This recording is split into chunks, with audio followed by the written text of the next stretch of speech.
पश्चिम ओडिशारे असंभाल ताती आकाशरू निआं झुल खसुची। राति पाइला बेलू पारद 40 डिग्री मुहां। झारसुगुड़े सते जमी अग्नि वर्षा होउची। सकाळ 8:30 सुधा झारसुगुड़ा तापमात्रा 36.6 डिग्री रे पहुंची बेले 11:30 बेलू 43.8 डिग्री छुईला। सेते बेलू संबलपुर रे 41.8 डिग्री, राउरकेला रे 41.6 डिग्री और हीराकुद रे 41.1 डिग्री थिला पारद। परवर्ती समय पारद हु हु होई बढ़िबा सह गोटिए पर गोटिए रेकर्ड भांगी चलीथिला। अपराह्न 2:30 पर झारसुगुड़ार पारद 47 डिग्री छुई सर्वकालीन रेकर्ड करथिला। चलित सीजन सर्वोच्च दिन तापमात्रा झारसुगुड़े 47 डिग्री रेकर्ड करा जायछि। एथिसह झारसुगुड़े मे मासर सर्वकालीन रेकर्ड होइछि।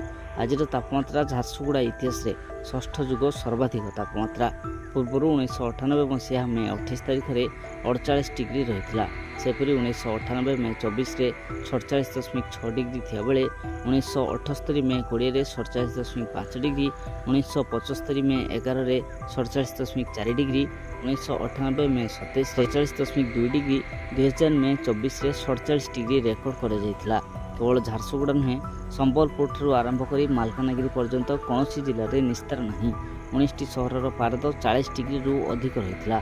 से 9टी सहर तापमात्रा 45 डिग्री डेई जाइछि। झारसुगुड़ा व्यतीत टिटलागढ़, बरगढ़, संबलपुर, सोनपुर, मालकानगिरी, भवानीपाटना, कलांगीर, हीराकुद रे पारद 45 डिग्री अतिक्रम करिछि। एपटे उपकूल रे कलबल करुछि गुळुगुळी। तापमात्रा सिना कम रहुछि हेले आर्द्रता एते बढ़ी जाउछि जे लोके त्राही त्राही डाकुछंती। आगामी 2 दिन एभଳି स्थिति लागि रहिबो।